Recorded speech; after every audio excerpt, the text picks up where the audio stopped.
and bouncing when he's ready. Rousing the crowd there. Derek Murray ducking safely underneath it, plenty of time, and not a real venomous bouncer. You can see Rod Marsh takes it only knee high.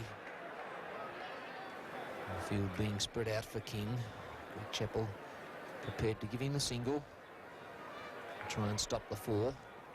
Only 4 men in there trying to save the single.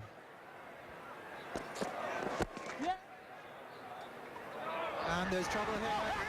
2 men up there, all sorts of confusion, and eventually the batsmen get in. Well, the Australians certainly made a mess of that one. Yes, an ounce of luck for the West Indies here. King looking for the single, just dabbing it down at square leg. David Hookes coming in quickly, King taking off, and Murray not responding at first, but then complete confusion reigns. The ball bouncing, hitting Rod Marsh in the pads and going behind him, and King ended up safely making his ground at the bowler's end. Let's have a look from the other end. The ball just about to come in. You can see King looking at the field, the ball coming in.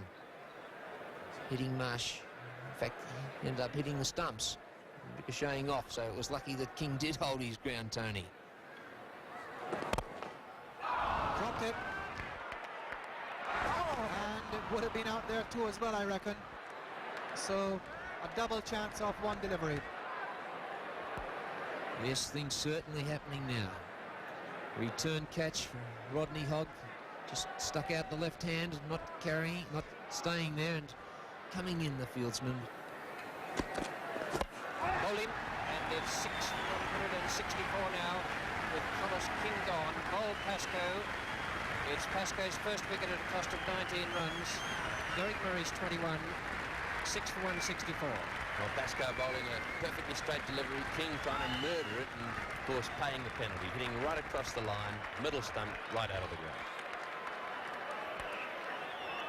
Yeah, that was a real haymaker, that one.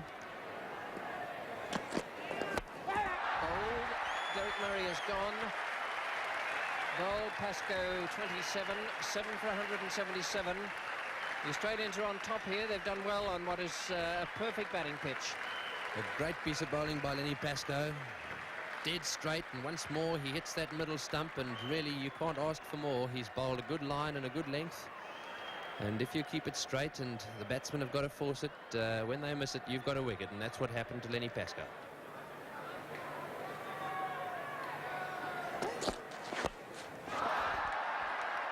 An extraordinary sight. And in fact, he's going to get 2 runs for it. Atlas. 6 for 164, and now it's 7 for 187.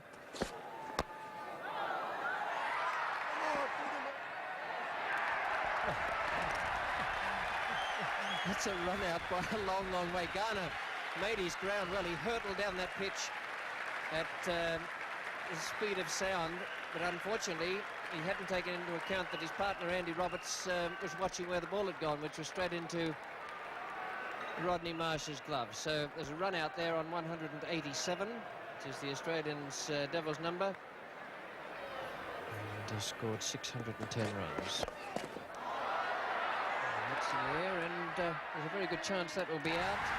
It's nicely judged out there by Rick McCosker. And 9 wickets are down now for 193.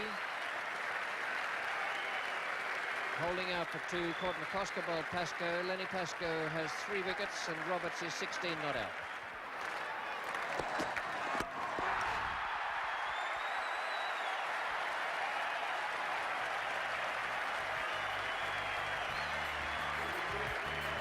So that is the end of the West Indies innings for 193. This is how it came about. Lenny Pascoe knocking over the last man, Andy Roberts. I think they lost their way a little bit.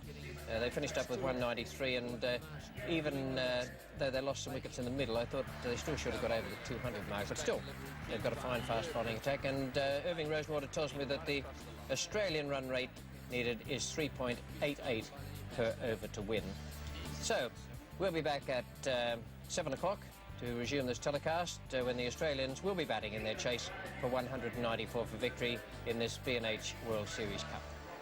We have a change of bowling. It's Croft for Roberts. And what a beautiful shot from Bruce Laird. You like that? Good shot, that, Ian. No doubt about that. And that's clean bowled. Beat him with the Yorker, the middle stump, flying out of the ground.